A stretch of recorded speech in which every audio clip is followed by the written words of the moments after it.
Hello friends, welcome to I exam B. I am Sushil Ragde, ex manager Reserve Bank of India. आप में से काफ़ी लोग अलग अलग गवर्नमेंट जॉब्स के लिए प्रिपेयर कर रहे हैं या फिर पब्लिक सेक्टर जॉब्स के लिए प्रिपेयर कर रहे हैं। हमारे जो बैंक्स होते हैं जैसे एसबीआई है, ये सारे क्या है, ये पब्लिक सेक्टर ऑर्गेनाइजेशन है जिसको हम पब्लिक सेक्टर बैंक्स भी कहते हैं। कुछ ऑर्गेनाइजेशन ऐसा है जिनका स्टेटस रेगुलेटरी बॉडी होता है, जैसे आरबीआई है, सेबी है, आईआरडीए है। सुपरवाइजरी फंक्शन में नाबार्ड आता है। उसके बाद ऑल इंडिया फाइनेंशियल इंस्टीट्यूशंस होता है, जैसे नैफिड है, उसके बाद सिडबी है, उसके बाद एनएचबी है, नाबार्ड भी है एंड एग्जिम बैंक भी। अलग अलग लेवल के लिए ये इंस्टीट्यूशंस बने हैं। तो बहुत बार आप जब प्रिपरेशन कर रहे हो और थोड़ा सा बीच में आपको पता है थोड़ा अनसर्टनिटी का इन्वायरमेंट था, फाइनेंस मिनिस्टर ने कहा था कि हमें प्राइवेट करना है, बैंक्स, इंश्योरेंस कंपनी प्राइवेट करनी है, और इसके पहले भी ऐसे स्टेटमेंट्स आए हैं। तो स्टूडेंट के साइड से बहुत सारी क्वेरीज आती है। देखो, ये जो टॉपिक्स होते हैं ना, ये टॉपिक पे बात करना ज़रूरी है, क्योंकि यहाँ पर डिस्कशंस होता है और जब हम आवाज़ उठाते हैं तो फिर गवर्नमेंट के साइड से कुछ जो डिसीजंस होते हैं वो पीछे लिए जाते हैं, पॉलिटिकल सिचुएशन देखी जाती है। और आप भी जब प्रिपरेशन कर रहे हैं तो आपको ऐसा जॉब चाहिए होता है कि जहाँ पे आगे जाके कभी भी ये दिमाग में क्वेश्चन ना आए, क्योंकि यहाँ पे मुझे चीफ मैनेजर लेवल के लोग हैं, कुछ लोग एजीएम लेवल के लोग हैं, वो भी पूछते हैं कि सर हमारा बैंक प्राइवेट होगा नहीं होगा। तो ये डाउट सबको रहता है, करेक्ट। तो इसलिए इसके बारे में मैंने भी थोड़ा जानने का ट्राई किया है और अभी हम देखते हैं क्या स्टेटस है। और अगर आप में से कोई लोग यहाँ पे सिडबी में काम करते हैं, देखो क्या होता है ना, कभी भी आके कोई भी आके कुछ भी वीडियो बना देता है, लेकिन हमें क्या करना है, क्राउड सोर्सिंग ऑफ इंफॉर्मेशन करना है। यानी कि आप में से काफ़ी सारे लोग सिडबी में काम कर रहे हैं, आप यहाँ पे लिखे। ऐसा नहीं कि मैं कह रहा हूँ कि भाई इसका होगा या नहीं होगा। जब 100 लोग कहेंगे, जब 8 10 15 20 दो 40 लोग कहेंगे, तब आपको भरोसा आएगा। अदरवाइज कभी भी किसी भी एक सोर्स पे आपको भरोसा यहाँ पे नहीं रखना है। पर्पसफुली ये जो वीडियो है यूट्यूब पे बनाए जाते हैं, क्योंकि यहाँ पर जो लोग सिडबी में काम कर रहे हैं, जो लोग इस एरिया से रिलेटेड है, कोई चेयरमैन के ऑफिस में काम करता है, कोई बोर्ड ऑफ डायरेक्टर के साथ काम करता है, कोई वहाँ पे सेक्रेटरीट में होता है, तो उनको ये डेवलपमेंट होता है इसके बारे में। तो आप भी यहाँ पे लिखिए, मैं मेरा जो व्यू है, मुझे जो इन्फॉर्मेशन मिली है, मैं वो यहाँ पे बताने का ट्राई करूँगा।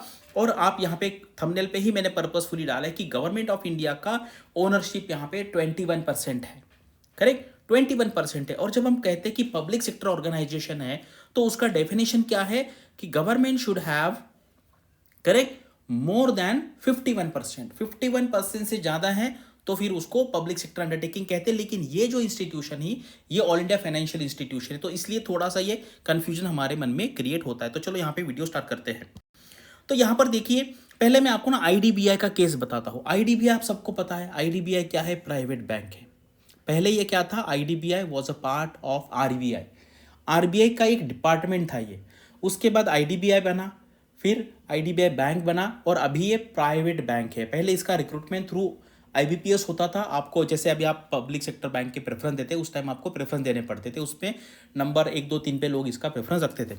अगर आप आज के डेट में देखेंगे, गवर्नमेंट ऑफ इंडिया का ओनरशिप यहाँ पर कितना है, 45% है। स्टिल ये प्राइवेट बैंक है। एलआईसी का ओनरशिप 49% है, यानी कि 95% जो स्टेक है आज भी गवर्नमेंट के पास, यानी कि गवर्नमेंट प्लस एलआईसी इन दोनों के पास है। स्टिल हम इसको प्राइवेट बैंक कहते हैं। अभी सिडबी का केस देखते हैं। सिडबी में गवर्नमेंट का स्टेक 21% है, LI State Bank of India का स्टेक नियर अबाउट 15% है, एलआईसी का 13% है, नाबार्ड का 9% है, और बाकी 40%। ये क्या है हम देखेंगे, ठीक है। अभी ये जो मुझे मैसेज है ना, ये किसी स्टूडेंट ने ही पूछा था। एक जो ऑफिसर है वो सिडबी में काम करते, उन्होंने पूछा था कि भैया, asking one of topic question, what are the chances privatization of SIDBI. लोग पूछते रहते हैं, मुझे भी बहुत सारे क्वेश्चन आते हैं, जो सिडबी में काम करते उनको भी आते हैं कि are there any developments as of now. तो ये कहते हैं कि नन एज ऑफ नाउ, कि अभी कुछ नहीं है, nobody knows what future has for us. देखो, ये अनसर्टेनिटी तो फ्यूचर में तो रहेगी रही, लेकिन मुझे ऐसे लगता है कि भाई भले ही इसमें गवर्नमेंट का जो स्टेक है 21% है, still this is a strategic organization. इसका काम बाकी ऑर्गेनाइजेशन जैसा नहीं है, जैसे आईडीबीआई बैंक है वैसा नहीं। यहाँ पे क्या है, सिडबी का रोल देखिए। Small Industries Development Bank of India has been establish under the act of parliament. वैसे ये भी एक्ट ऑफ पार्लियामेंट ही हुआ है 1990।